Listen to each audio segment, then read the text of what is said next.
When I was first a florist, it was always my dream to exhibit at Chelsea or demonstrate at Chelsea, and I was very lucky to be invited over 10 years ago now to go to Chelsea and do a demonstration. So it's the first year I went, I didn't achieve a medal.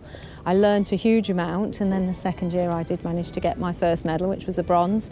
I've since got 3 Chelsea gold medals, and in 2011 I was Chelsea Florist of the Year, at which point I thought I really now would love to do one of the big exhibits in the Great Pavilion, and that's where the dream started, really. When I'd first moved to Leamington, and I was orienteering around Leamington, and I kept passing this fantastic florist shop which absolutely awestruck me, which was Sarah Horne's Florist. And with my husband, I dragged him past the shop, and he happened to notice that on the door there was a poster advertising a flower school. Next morning I rang up first thing as soon as the shop opened, and they had a space, and that is actually how I first met Sarah Horne. And then she started to tell me about her garden design and previous competitions and how it's her dream to take her garden to Chelsea.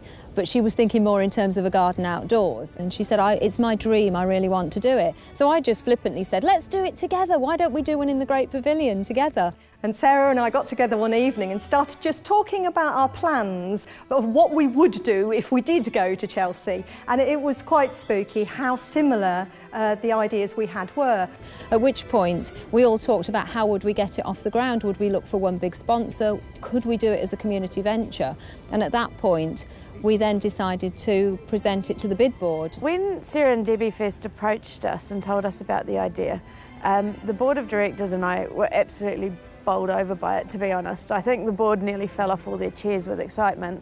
The drawings that the girls had done, the way they presented it, were just beautiful, and they absolutely captured the essence of the town. And the board loved it, and Steph's excitement just infused and bubbled over, and we've just taken it from there.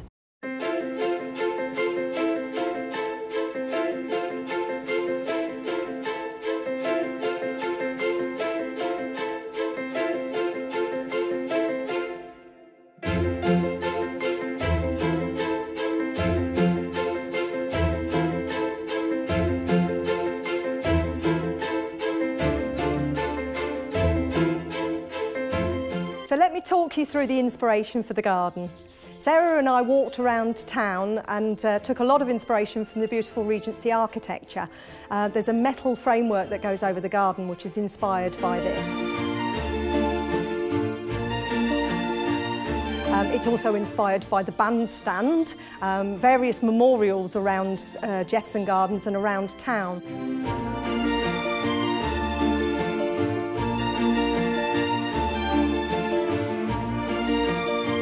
There's various different areas in the gardens. We thought about what sort of things we wanted to depict. We have a picnic in the park, which is something a lot of people do. We've got the banks of the Lem, which is inspired by the river running through the town. There's a beautiful temperate house in Jefferson Gardens, and we wanted to use that as an inspiration. So part of the garden has planting in it which looks exotic but is actually quite hardy and will grow in most people's gardens. There's a lot of water in Leamington with spas, rivers, fountains, lakes, so we've obviously got a water area as well. And we've also got an area that's inspired by the Avery Cafe. It's going to be full of ice cream coloured roses. It's just a very luxuriant area of the garden. My contribution is the floristry side of the exhibit, because we are combining floristry and garden design, which we believe hasn't been done before at Chelsea. I have several pieces of work, and the challenges on that tend to come around the technical side for me. For instance, I have a large hanging pod which will be sort of encrusted with roses that will look almost as if it's been dipped into the roses and they've just clung on to the bottom of it. Technically, that is a great challenge because they are hanging upside down and they are into the water-retaining foam upside down, and I need to be able to water it, and the huge challenge for me is keeping everything alive for a whole week. My poor husband Darren is building a lot of stuff that won't be seen. He's building a framework under the garden so that we can level it. He's doing all the woodwork that is actually going to support the garden. His job will be at the show to make sure that actually everything slots together. We've got lots of great people involved. On the floristry side, Morton Morrell College, they've got their floristry students, both the second and third year, involved involved. We've got the third years making some mossed, little mossed twirls that are going to go into the Love on the Lake table, and then some of the students will come along as well and help. So here we are, 2 weeks off Chelsea. Lots of preparation has already gone into it before a fresh flower touches it. This one is the hothouse pod. Clive's made the beautiful pod for us. We've woven it with vines. I've got this lovely vine here that I've made, which has got bark, which in fact was collected locally, so not so tropical, but it has that lovely tropical look. And that's going to have plants sitting on it. That's going to be placed in. These are actually perspex, so when that's all peeled off, that's the glass bit of the glass house. This is the fresh tillandsia moss, which is going to be woven in also. Lovely tropical material. And then we're going to have lots more of those tubes going in, which I'm working on at the moment, to put these in, so we can add orchid heads all the way around it with these beautiful plants hanging inside it. They'll be absolutely stunning. This one is probably the biggest challenge for me on the floristry side, the indulgence pod, we've called it, indulgence at the Avery Cafe. But my side of it started out with a bunch of wires like that and making a wire framework like this, which was then shaped and made in the shape to cover the whole pod, with the idea then being that we weave the Spanish moss through it, and then Amy from SK here, her company, have kindly sponsored this pod, and she's actually been working on it with me right the way through, getting this all woven. And then we need to be able to water it very regularly to keep all these lovely roses alive for a week at Chelsea.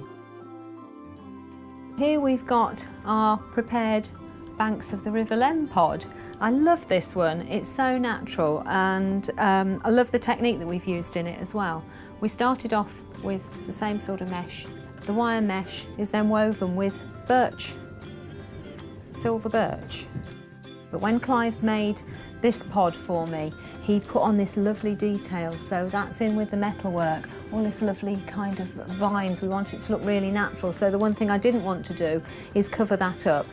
But I needed to just make sure it wasn't too dominant, so I've put little accents of moss around it. And then actually going around the town and by the riverbank, I've collected these larch twigs with the little larch cones on, and then other assorted twigs that have got lichen growing on them, which I just think are gorgeous. It's such a nice texture. Then we'll put this big tray in there and cover that in moss, so it looks really wild and natural.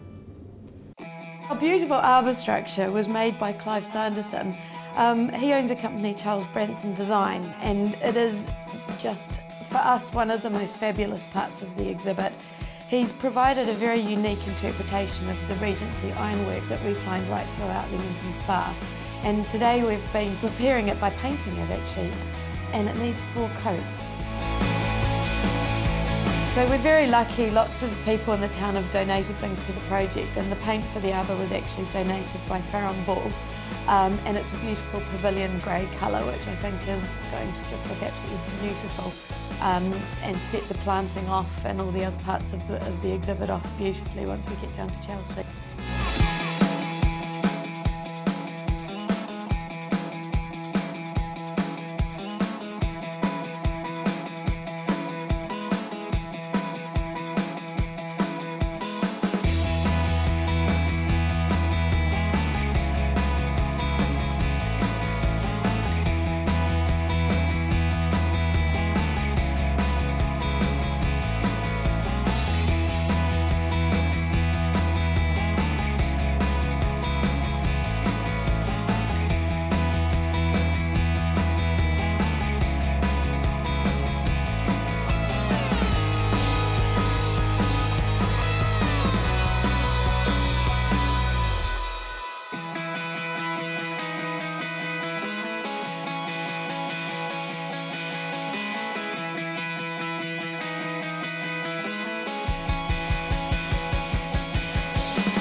incredible because everything was in the van, it had all arrived safely, so that pressure was off. And it was, where are we?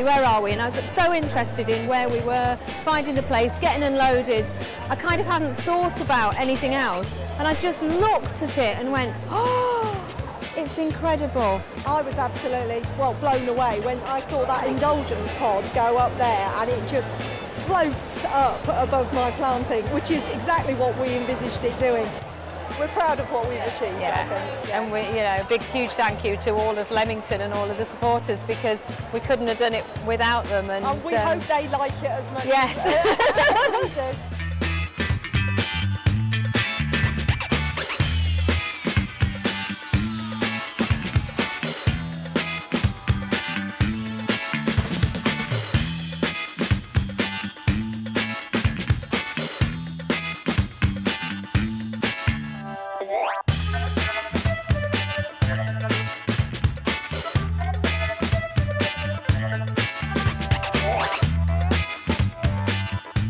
I think for me, I was captured by a Chamber of Commerce event when Steph gave a presentation there, and yeah, I mean, it just, the idea that we were going to create this garden that was going to encompass all the different parts of Leamington, because Leamington's such a diverse town, just really captured my imagination. And I can't do anything with plants, I can't do anything with flowers, but what I wanted to do, and what Steph and I have succeeded in doing, is getting the business community behind it in terms of sponsorship, which has just been incredible. This beautiful arbour structure here behind me, that was handmade by a chap named Clive Sanderson. Now, that's actually been donated to the town, so we're hoping to get that installed in either the Pump Room Gardens or Jefferson Garden. So that's the plan for that. Now, as far as some of the sort of immediate plans go, obviously there's Breakdown, so that'll be this weekend coming up, and then there'll be some of the plants will get sold off, I think, if they're not used in the project in the future. And then there's other elements of the project, like Sarah's pods and the table and the beautiful water feature, which is actually going to get displayed in the windows of some of the shops in town. So we're going to continue to celebrate the project throughout the next month. And then on top of that, we're hoping next summer to have a flower festival in the town to really sort of embrace the spirit of Chelsea, but back in Leamington Spa. The main thing I'd like to add is just a really special thank you to all the businesses and all the people in the town that have contributed to this project, because it really wouldn't have happened without them. It is truly an example of what can be done when everyone gets together and collaborates, and I think that's probably the thing I'm most proud of.